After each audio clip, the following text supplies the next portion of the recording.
Fala, vibradores e vibradoras, como é que vocês estão? Sou Denilson Flores, viemos aqui mais uma vez, né, depois de um tempo aí, fora, porque tínhamos um integrante em férias, um vagabundo sem vergonha em férias. Mas Mas que é o seguinte, absurdo. é um segundo episódio, né, o pessoal já falou do jogo do Grêmio, que ocorreu no sábado, então é isso. Comigo, então, o tratante Fernando Eisler. Tamo aí, né, gurizada? Animado, Fernando? Ah, feliz, né? Feliz, né? Fim de semana bom, né? Final de semana bom. Temos ele, Rodrigo Cordeiro, trajado de colorado. Cara, quando a gente tá fora de casa e no nosso antigo armário só tem camisas do Colorado, a gente bota elas para dormir. Tá aí, tá aí. Mas então, né, o nosso querido, nosso grande Colorado, Super Inter de Mano Menezes, acabou tomando uma virada épica num jogo horrível. Mas antes disso, antes de perguntar para o nosso querido Rodrigo, Fernando tem algumas informações para nos passar antes, né? Ah, temos, né, meu velho? Temos, né, como é que eu vou dizer assim? O Brasileirão Feminino teve rodada nesse final de semana, a 13ª.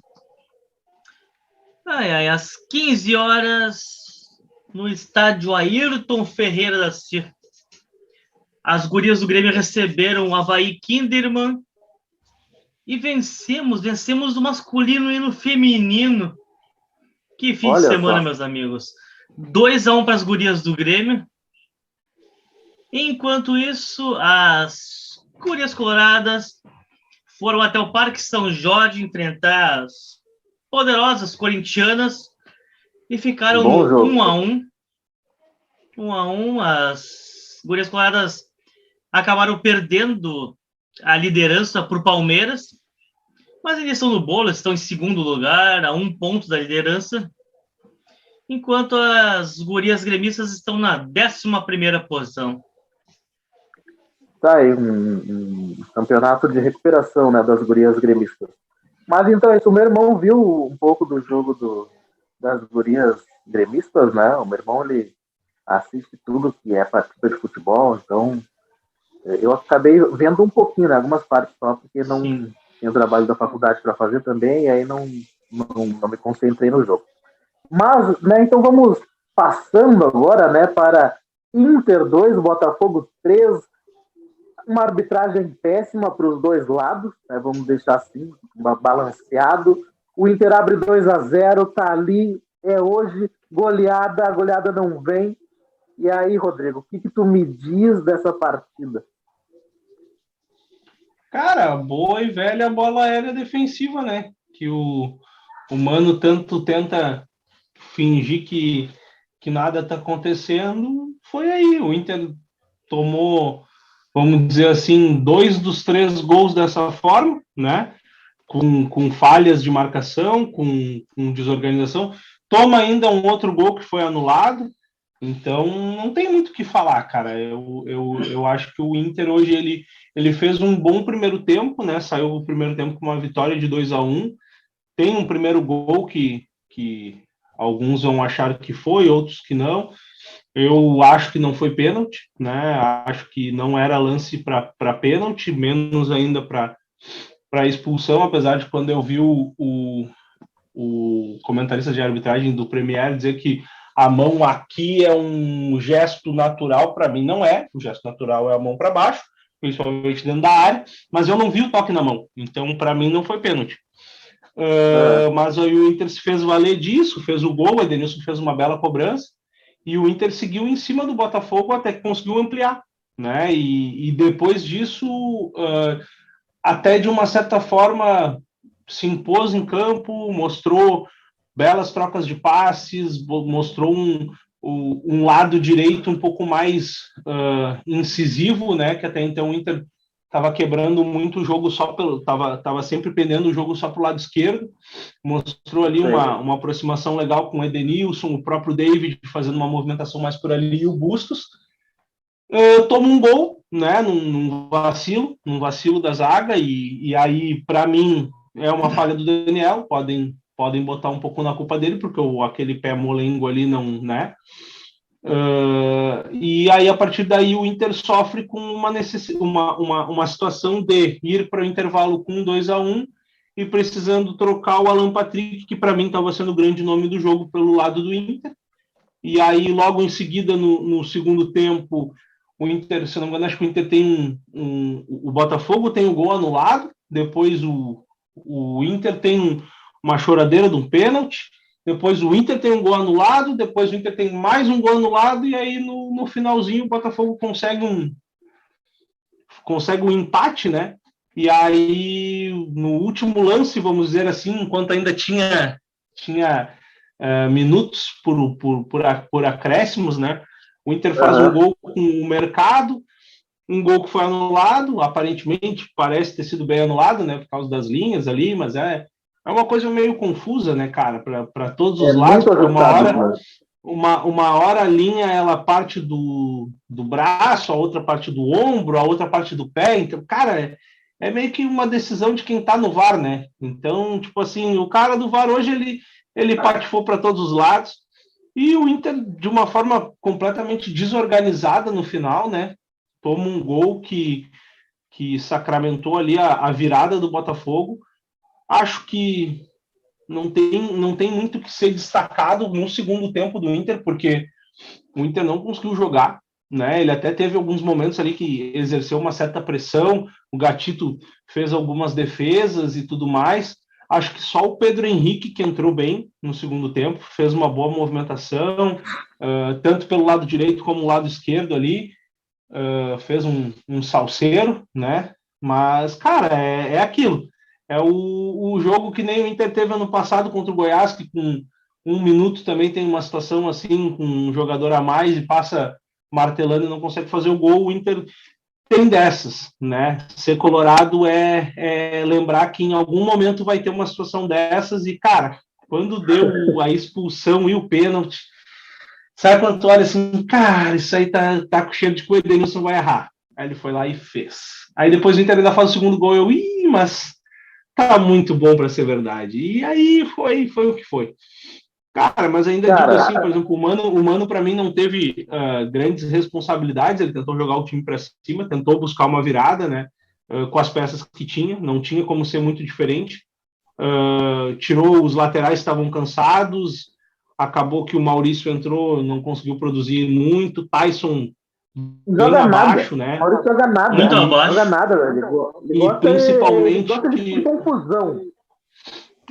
E principalmente o Tyson ali tendo que armar mais centralizado, como o Inter faz com o Alan Patrick. Cara, essa não parece ser a dele, não com o time com a bola, né? Ele é o cara que pode fazer isso em velocidade e, cara, vai fazer falta esses 3 pontos, como alguns outros que o Inter perdeu pelo caminho, mas eu acho que pelo menos faz o torcedor cair um pouco na real, que o Inter ele estava numa posição que para mim não condizia com o futebol. Claro, era legal o momento, a invencibilidade, tu vê que os jogadores estão buscando, estão tentando, mas, cara, era muita ilusão. Para mim, né? Era muita ilusão. Então, eu só quero, antes de pegar a palavra do Fernando, né, que assistiu o jogo, eu quero dizer que eu odeio o Inter de formas variadas. Porque eu faço o seguinte, quando eu aposto na merda do Colorado faz esse fiasco. Eu apostei, botei grana no Inter. Claro, não só no Inter, né? Botei a graninha aí na acumulada, tava dando tudo certo. E aí veio o Colorado e me faz isso. Então, eu odeio o Inter de formas diversas. Mas vamos lá. Fernando, agora vamos para o lado sério, né? Não essa galhofa que eu fiz. Vai, Fernando, o que tu assistiu do jogo?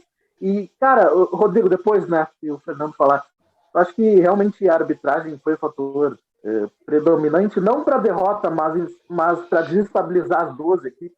Fica essa pergunta para logo em seguida. Vai lá, Fernando. Cara, eu vi um jogo que quando assim, deu aquele pênalti, Inter 1-0, Inter 2-0. Não, primeiro, quando deu o pênalti, o que tu mandou ali no grupo ali?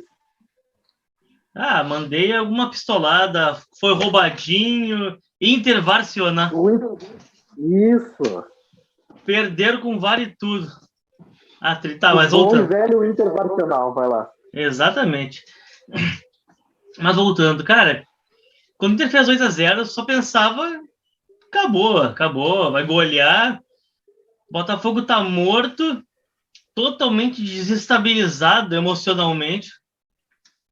E aí o Inter consegue a proeza de levar um gol na sequência e não fazer mais nada do jogo. Pressiona daquele jeito, tá? Aí o Inter tem a versão Elias travestida de David, né? Que não bota uma bola para dentro. Tem chance do mar, mas desperdiça todas. Ele consegue cornetear os dois jogadores, né? Um de cada time. Aí, isento.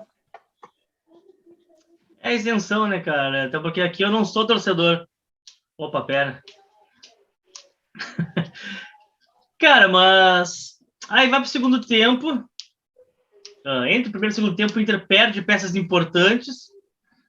O Wanderson, para mim, vem sendo o melhor do time. Aí perde o Alan Patrick, que vem muito bem. E aí o Inter desmancha, porque acaba entrando o Tyson depois. Eu acho que na saída do Wanderson, eu acho que o Mano errou. Entrou o alemão, acho que deveria ser o Pedro Henrique a primeira opção para entrar.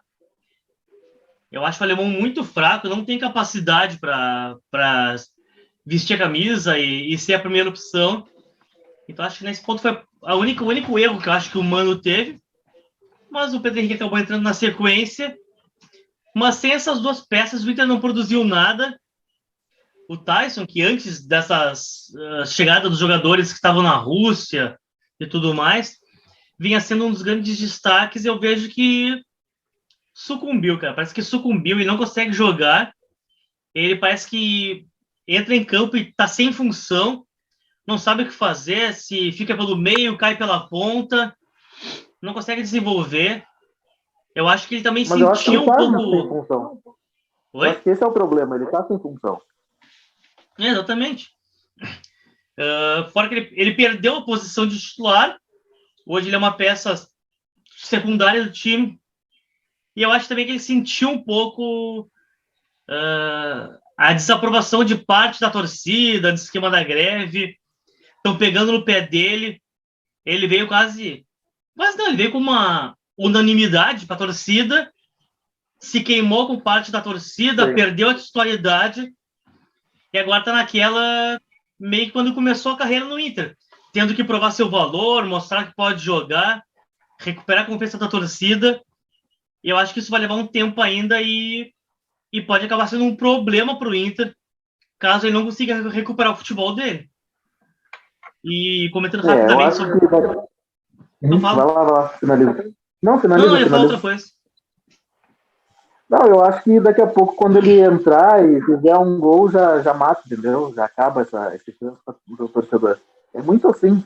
Tu espera muito do craque do teu time, e aí daqui a pouco ele entra numa fase que não tá muito bem, e aí tu fica esperando. Em algum momento ele vai guardar, vai fazer algum lance de destaque, e aí vai fazer a fase. Vai ser isso. Sim. Mas eu acho que ele tá mal fisicamente. Eu acho que ele está mal fisicamente. Eu acho que de repente o Inter apressou a recuperação dele, né? Dessa questão dessas lesões que ele estava sofrendo e praticamente, periodicamente, ele estava tendo uma pausa por lesão muscular. E tu vê ele, sabe aquela corrida com o freio de mão puxado? Teve uma hora que ele partiu com o Patrick de Paula muito atrás dele, e o Patrick de Paula buscou ele em questão de 2-3 metros. Aí, claro, no conduzir a bola ele conseguiu ganhar mais alguns metros, mas eu tô achando ele muito travado, sabe? Muito longe daquele do jogador que quando chegou aqui se destacava por, apesar da sua idade, ainda ter uma velocidade, uma explosão, uma inteligência, né? E, cara, para mim o que tá fazendo ele sentir, fora tudo isso, é que o Inter achou um jogador, né, na figura do Alan Patrick, para fazer essa armação, que era o que ele poderia fazer, né, aonde ele poderia jogar, porque os dois jogando juntos, tu fica sem poder de marcação, isso é muito crítico para um time, né? E aonde talvez ele pudesse render um pouquinho, seria um pouco mais atrás desse ponta, tem o Depena, que caiu ali como uma luva, apesar de hoje não ter feito uma boa partida, né? Mas então ele tá realmente, como o Fernando disse, ele tá sem função, ele não sabe aonde ele pode atuar para, de uma certa forma, tentar ajudar o Inter. E tá se preocupando em brigar, em bater boca, e, cara, isso, para mim, perde daí a credibilidade, né? Tá, e Fernando, tu quer terminar teu raciocínio, e aí o Rodrigo pode responder a questão da arbitragem.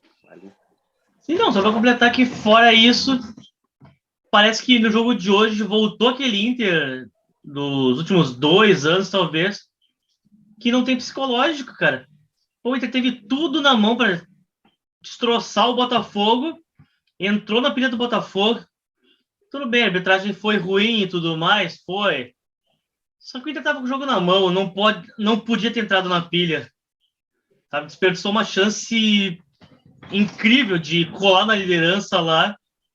E agora volta aquela coisa, desconfiança, volta a duvidar de algumas peças, duvidar um pouco do time. Enfim, né? Chance desperdiçada. Que pena. Que pena, olha lá. Olha a cara de sem vergonha. Mas seguinte, Rodrigo, a gente encerrar esse episódio, o quão a arbitragem prejudicou as duas equipes na partida. Cara, eu achei a arbitragem fraca desde o início do jogo, né? Cara, quando tu vai no VAR e tu não tem uma clareza, como naquele lance do pênalti, para tomar aquelas atitudes, ele toma, ali ele perdeu completamente a rédea do jogo, né? E aí tiveram alguns lances ainda no primeiro tempo, quando o Inter estava ganhando de 1-0, logo depois 2-0, em que algumas faltas ele deixou.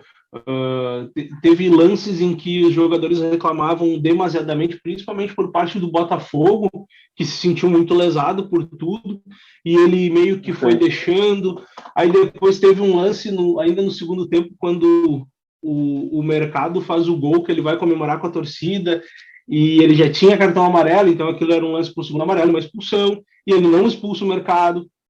O lance mesmo que depois causa a expulsão, ali onde dá aquela confusão na frente do banco de reservas do Inter, que supostamente o cara foi comemorar. Cara, olha só, comemora onde tu quiser, velho. Tu fez o gol, entendeu? Comemora onde tu quiser, desde que tu não pare na frente, mande o torcedor, mande os jogadores para onde for, cara, tu comemora onde tu quiser, entendeu? Tu fez o gol, é um momento de extravasar, não vai ficar pensando, aqui eu não posso, aqui eu posso, lá eu não... Não, pô, cara, tu fez o gol, comemora onde tu quiser. Eu acho uma bobageira isso, e ali desencadeou numa confusão onde, cara, é simples para resolver. Tu bota um para fora de cada lado, entendeu? Porque teve jogadores que fizeram coisas absurdas ali. Exatamente. E aí, no final do jogo, quando dá toda a função do gol do Botafogo, o gol da virada, que dá todo aquele rebuliço, cara, o juiz se coloca lá atrás só observando e volta o jogo e ele não faz nada, entendeu? Ele deu o cartão pro jogador do Botafogo e expulsou o Mercado pelo segundo amarelo, que já tinha que ter, sabe?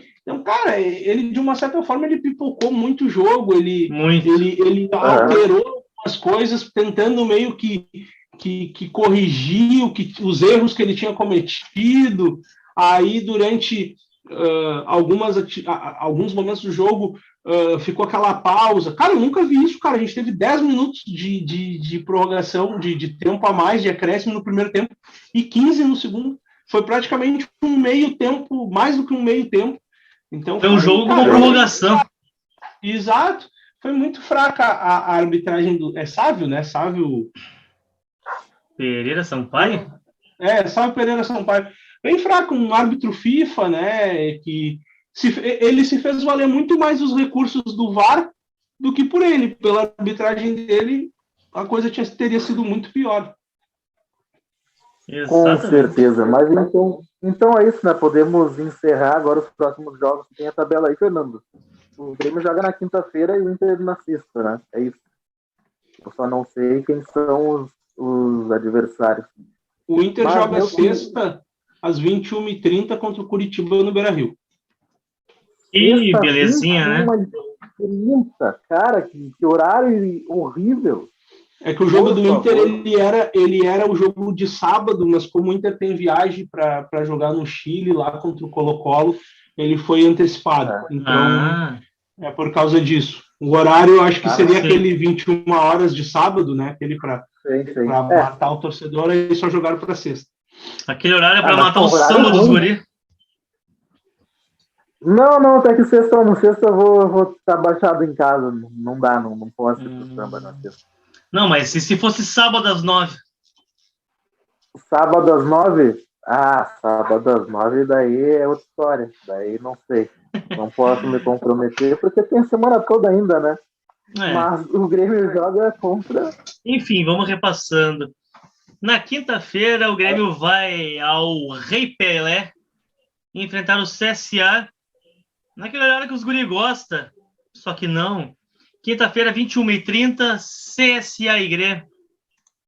Mas estão de sacanagem. Esses horários não estão legais. Não estão. E na sexta-feira, às 21h30, o Colorado, como bem disse o Rodrigo, recebe o Coxa. Um bom jogo. Mas bom jogo. Um Inter provavelmente muito desfalcado. Vamos ver. O Mano vai ter problemas para montar esse Colorado. Precisando se reabilitar, né? Exatamente. Principalmente porque joga em casa, né? E a obrigação é sempre vencer. E o Grêmio também, né? Com todo respeito, mas a obrigação do Grêmio é vencer. O resultado que não seja a vitória, mesmo não jogando nada, o Roger errando escalação, né? Mas vocês já falaram isso no episódio passado, eu não vou aqui repetir. Tem que vencer de qualquer jeito. Pode ser 1-0 chorado, que seja. Ainda mais que o CSA briga para não cair, né? Pois então. Mas, né, quando o Grêmio... O maior problema do Grêmio é o próprio Grêmio, né? Então a gente tem que esperar. Né? Então pode estar projetando muita coisa. Parafraseando um certo jogador, fala, Zezé, se não ganhar no CSA, pô...